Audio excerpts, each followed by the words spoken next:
You can trick anybody into anything.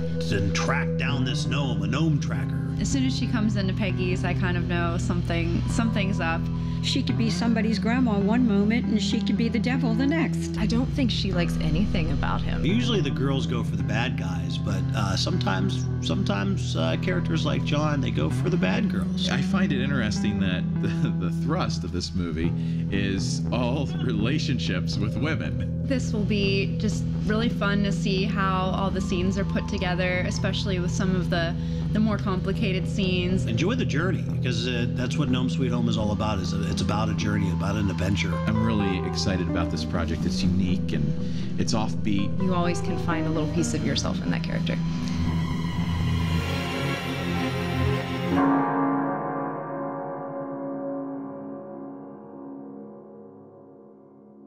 Gilda's a woman who is supremely confident in herself, but she's a little bit neurotic too. She's an interesting character. Gilda Weisting is this horrible, hideous person. She runs a business, she has a daughter, and so she's multifaceted.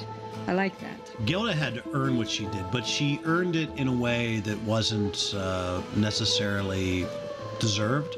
Two very strong-willed people who are essentially wanting the same thing. They want to find the gnome. So when you have a daughter that's growing up in that, and the daughter knows exactly how her mother is, she just feels that she can do whatever she wants. I feel like they have a close relationship, but at the same time, there's definitely a competition going on. She lets that kind of rule her life. It's Gilda that really stirs the pot.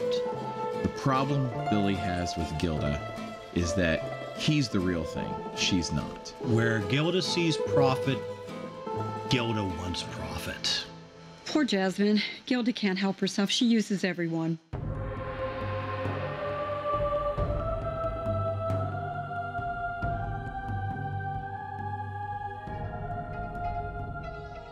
I play Jasmine. I see her as kind of the wild child. The beauty and the sinisterness just married the way that it is. Jasmine is unpredictable. And I think there's a moment of satisfaction when he realizes that she may be unpredictable to other people, but when it comes to the gnome, she's not. I think she's going to be an interesting character to play around with and really find kind of that the darker, dirty side of her.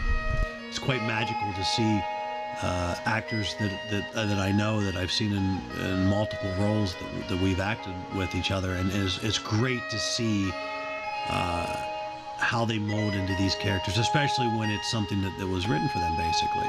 A lot of the actions, especially as the movie develops, it's less reacting to what the gnome is doing and more like, oh God, what are the women doing now?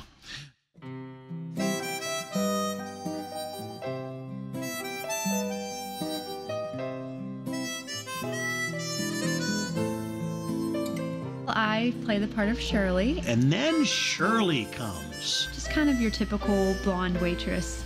Shirley is surely The dumb blonde who's not so dumb. Like Marilyn Monroe. Marilyn Monroe played the dumb blonde, but Marilyn Monroe had an IQ of like 180. A waitress brings the people to their table. A hostess brings the people to their table. A waitress brings the food. She's not as blonde as what she... Yes, she is. She's as blonde as what she looks. Having a gnome running around in the house, I have 2 young kids, so another little thing running around probably wouldn't be so bad. Sure, Shirley is just, she's kind of the only good person in the whole movie. Like I said, I have 2 young kids. They're always dropping food on the floor, so he could just eat all the crumbs off the floor. If he was still hungry after that, cat food maybe? Shirley is like going duck hunting and finding a dodo bird. Oh! Those Keebler elf cookies. Because gnomes and elves are kind of similar, right? I want Keebler cookies now, with the holes in the middle.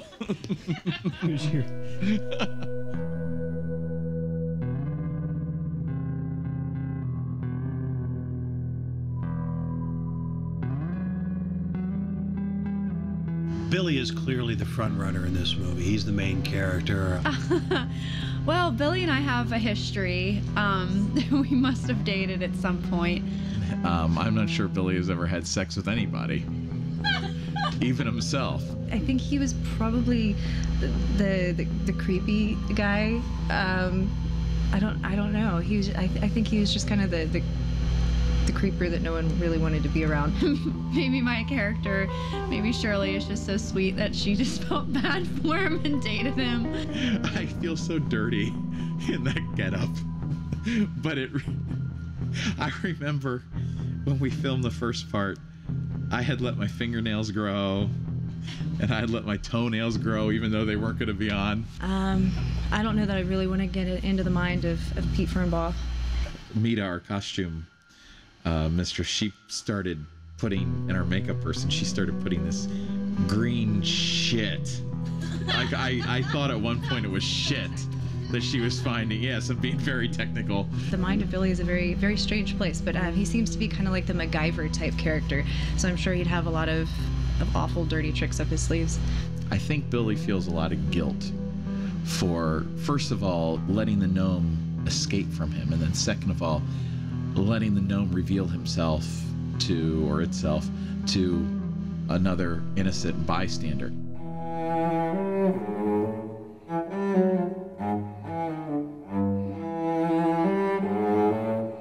It was kind of weird. It almost felt like, as I was writing this script, that, pranks were being played at my house, and it was quite interesting to have that feeling.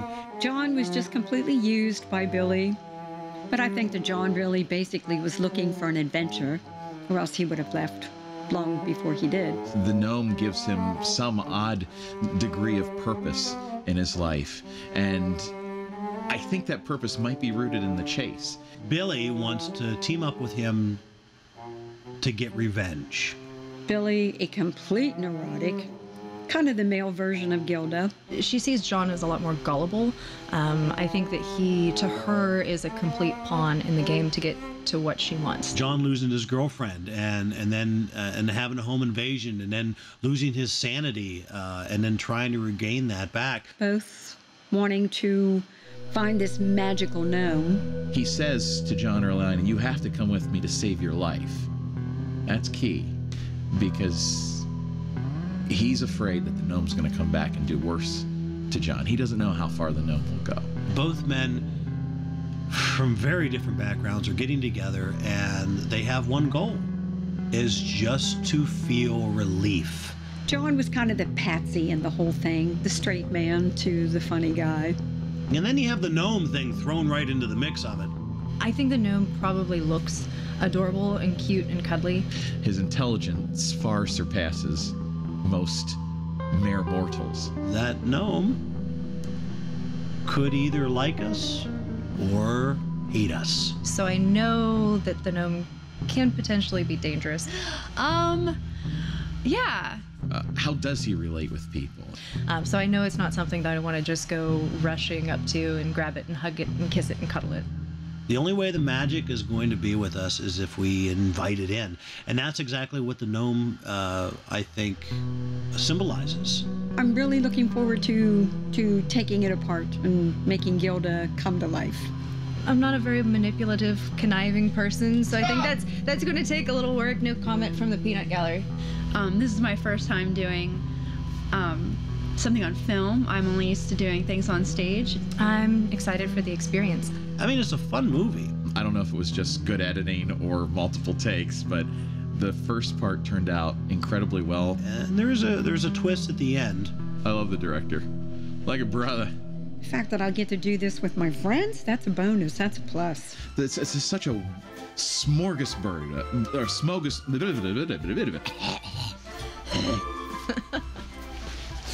you swallow a gnome? But no, Shirley is, I don't even know what I was saying. Let's keep going. That she has to, oh gee, what is it I'm trying to say? Should I do that one again? Because I have done a movie. That was a lie.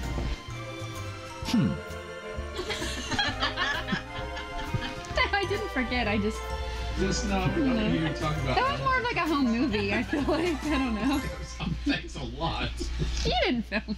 No, it was good. I could do that part again. No, that was perfect.